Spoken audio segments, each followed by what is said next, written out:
ঈদযাত্রার আরও খবর জানাতে এবার গাজীপুর ও চট্টগ্রাম থেকে আছেন আমাদের সহকর্মীরা। আমরা শুরুতেই গাজীপুর থেকে যুক্ত হব সহকর্মী আবুল হাসানের সাথে। আবুল হাসান, আপনি মহাসড়কের এখনকার কি অবস্থা দেখছেন এবং যানজট ও গাড়ির দীর্ঘ সারি কোন পর্যন্ত, আপনার কাছে কি তথ্য আছে? দেখুন, গতকাল দুপুরের পর গাজীপুরে অন্তত 2000-এর বেশি তৈরি পোশাক কারখানার ছুটি হয়েছে। ফলে একযোগে শ্রমিক এবং সাধারণ শ্রমজীবী যারা ছিলেন তারা কিন্তু এখানে মহাসড়কে নেমে এসেছে। ফলে ঢাকা টাঙ্গাইল এবং ঢাকা ময়মনসিংহ মহাসড়কে গাড়ির কয়েক গুণ চাপ বেড়েছে এবং দুপুরের পর থেকে আমরা দেখতে পেয়েছি চন্দ্রা ত্রিমুখ এলাকায় সেখানে যানজটের সৃষ্টি হয়েছে। একই অবস্থা কিন্তু ঢাকা ময়মনসিংহ মহাসড়কে। আমি কি কিছু ধরেছি নাকি? আপুটা আপনাকে চেক আউট করছে, জাস্ট কুল থাকুন। চান্দনা চৌরাস্তা থেকে বোট বাজার অংশে যানজট রয়েছে এবং আপনাকে বলে রাখি, গত রাতে যে যানজট সৃষ্টি হয়েছিল চন্দ্র এলাকায়, সেই যানজট কিন্তু অন্তত 20 কিলোমিটার এলাকায় বেশি ছড়িয়েছিল। যদিও সকাল থেকে সেই যানজটের প্রকোপ কিছুটা কমে এসেছে, এখন 10 কিলোমিটার এলাকা জুড়ে যানজট রয়েছে। অর্থাৎ চন্দ্রা ত্রিমুখ এলাকায় কবিপুর থেকে চন্দ্রা এবং চন্দ্রা থেকে কালিয়াপুর এবং চন্দ্রা থেকে কোনাবাড়ির অংশে কিন্তু গাড়ির দীর্ঘ সারি রয়েছে, থেমে থেমে সেখানে যানজট সৃষ্টি হচ্ছে। এবং একই অবস্থা আমরা দেখেছি চান্দনা চৌরাস্তায়, এখানে ফ্লাইওভার উপরে যে গাড়িগুলো আসছে রাজধানী থেকে, সেই গাড়িগুলো কিন্তু একেবারে স্লথ গতিতে চলছে। বলা চলে যে একই জায়গায় ঘন্টার পর ঘন্টা কিন্তু তাদেরকে দাঁড়িয়ে থাকতে হচ্ছে। এই বিষয়টি নিয়ে আমরা চালকদের সঙ্গে কথা বলছিলাম। চালকরা যেটি জানিয়েছেন যে এখানে বোটবাজার থেকে চান্দনা চৌরাস্তা পর্যন্ত যে অংশটি মাত্র কয়েক কিলোমিটার অংশ, সেই অংশ অতিক্রম করতে তাদের 1 থেকে 1.5 ঘন্টা সময় লাগছে এবং সেই কারণে যারা যাত্রী আছেন তারা কিন্তু বিভিন্নভাবে ভোগান্তিতে পড়েছেন। নির্দিষ্ট সময়ে নির্দিষ্ট যে গন্তব্য সেটিতে তারা যেতে পারছেন না।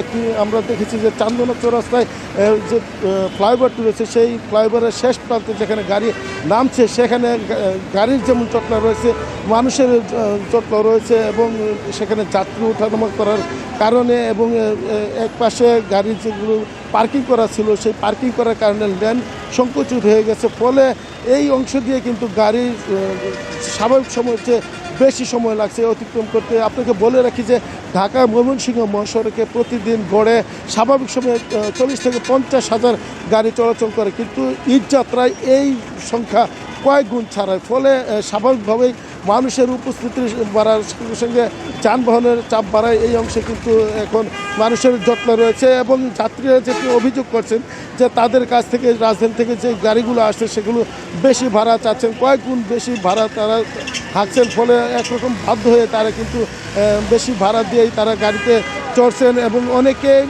অপেক্ষাকৃত কম ভাড়ায় জীবনের ঝুঁকি নিয়ে ট্রাক পিক আপ যুগে তারা কিন্তু যাচ্ছেন। অর্থাৎ শেষ মুহূর্তে তারা গন্তব্যে পৌঁছানোর জন্য যে যেভাবে পারছেন তারা কিন্তু বিভিন্ন যানবাহনে চড়ে তারা গন্তব্যে যাওয়ার চেষ্টা করছেন। তবে আমরা পুলিশ কর্মকর্তাদের সঙ্গে এবং হাইওয়ে ট্রাফিক বিভাগের সঙ্গে কথা বলছিলাম, তারা যেটি জানিয়েছেন যে দুপুরের মধ্যে এই পরিস্থিতির কিছুটা উন্নতি হবে এবং যানজট নিরসনের জন্য তারা বিভিন্ন স্থানে গত রাত্রে যেমন কাজ করেছেন এখনও তেমনভাবে তারা কাজ করে যাচ্ছেন।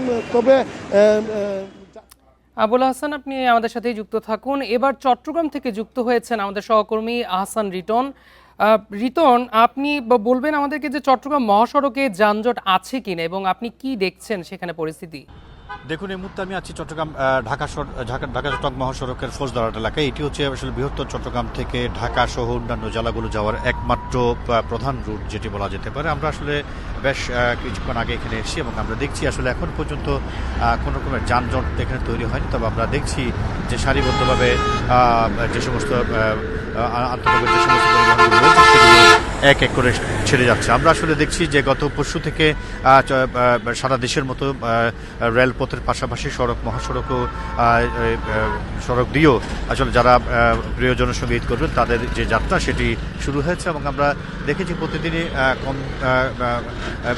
বেশ কম মোটামুটি মানুষের ভিড় ছিল। আজকেও আমরা দেখছি যে সমস্ত কাউন্টারগুলো চট্টগ্রামে রয়েছে, চট্টগ্রামের Dampara, cinema place, new market সহ যেই কাউন্টারগুলো রয়েছে সেই জায়গাগুলোতে আমরা দেখছি এখনও পর্যন্ত আসলে বাড়ি ফেরা মানুষের যেই ভিড় সেটি উল্লেখ করার মতো। তবে সময় যতই গড়াচ্ছে ততই আসলে নগরী ফাঁকা হচ্ছে। আমরা দেখেছি গতকালকে যে পরিমাণ মানুষ চট্টগ্রাম নগরীতে ছিল, আজকে তার বলা যেতে পারে যে অনেকটাই কম। আমরা দেখেছি আজকে চট্টগ্রাম সড়ক অনেকটাই ফাঁকা হয়ে গেছে। বেলা যত বাড়ছে ততই আসলে এই সংখ্যাটি বাড়ছে এবং সেই কারণে আমরা দেখছি যে গত কয়েক ঘন্টা আগেও যানবাহনে মানুষের যে ভিড়ভাড়টা ছিল সেটি আসলে ক্রমশ কমতে শুরু করেছে।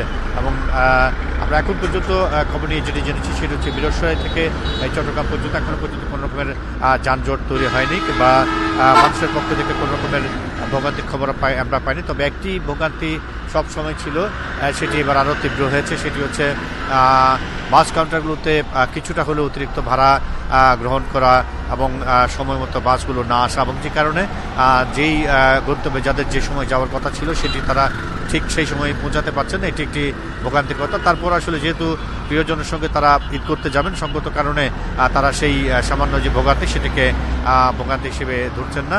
আমরা দেখছি হাসি খুশি পরিবেশেই হাসি খুশি একটি অবস্থাতেই সবাই প্রিয়জনের সঙ্গে ঈদ করার জন্য চট্টগ্রাম ছাড়ছেন। এবং আমরা ধারণা করছি যে শান্তিপূর্ণ পরিবেশে গত 3 দিন ধরে চট্টগ্রাম থেকে দেশের নানা জায়গায় যাওয়ার যে প্রক্রিয়া চলছিল আজকেও সেটি অব্যাহত রয়েছে এবং আমরা সবাই আশা করছি যে আগামীকাল পর্যন্ত সেই ধারাটি অব্যাহত থাকবে। মানুষ শান্তিপূর্ণভাবে নিজ নিজ গ্রামে ফিরে যাবেন এবং প্রিয়জনের সঙ্গে ঈদ করবেন।